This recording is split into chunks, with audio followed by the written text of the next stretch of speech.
Many in the Baltimore convention, tourism, and events industry are putting the odds of a 2016 All-Star game at Camden Yards pretty high.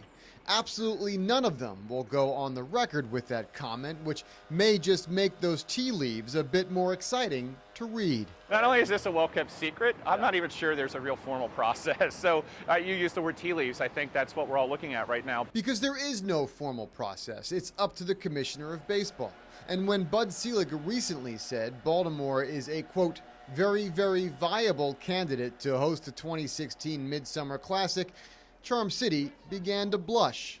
Mike Evitz with Downtown Partnership of Baltimore says the opportunity for Baltimore is golden. In terms of benefits to the city on a scale of 1 to 10, I think the All-Star game has to be an 11.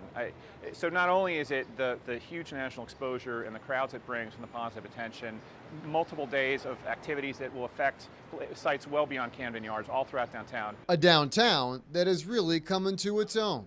This wouldn't be the first All-Star game here in Baltimore. In fact, it would be number 3. There was the one in 1958 at Memorial Stadium, and then the last time was 1993.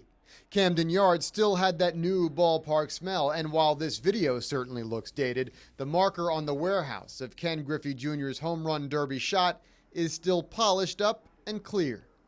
But back then, Baltimore's downtown core and Inner Harbor was like an awkward teenager that hadn't grown into itself yet. Now, in addition to a facelift to Oriole Park, there's M&T Bank Stadium, a bigger skyline, better and more transportation, hotels, Inner Harbor attractions, and soon, a casino. And there is also the added storyline of the ballpark that set the mold for the modern baseball venue, and it turning 25. And all of it, recent statistics show, is now serving a rapidly growing residential population and downtown workforce. Major League Baseball coming back, it's not just about all the improvements they've made at Camden Yards, it's about the improvements to the Orioles as a team, and it's about, the perception of Baltimore as a city. It gives Baltimore a chance to tell its new story. It's a better story to tell. Annie Ben-Basu of the Sage Policy Group downtown says an All-Star game here in modern-day Baltimore would be exponentially more impactful than the last time around. Not only would it be a nod to the resurgence of the Oriole franchise, it would drop about $70 million into our local economy. Or, to think of that number a different way, that's enough to sustain several hundred jobs for 1 year. The point is that it's an opportunity to generate economic impact when you wouldn't necessarily expect economic impact.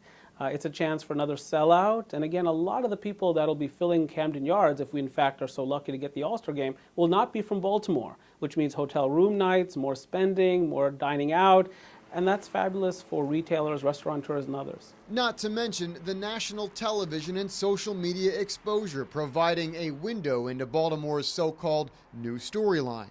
A powerful tool to combat what some call the wire effect, showing that through the last 20-plus years, Baltimore has grown to be a much more desirable, developed, and connected waterfront city.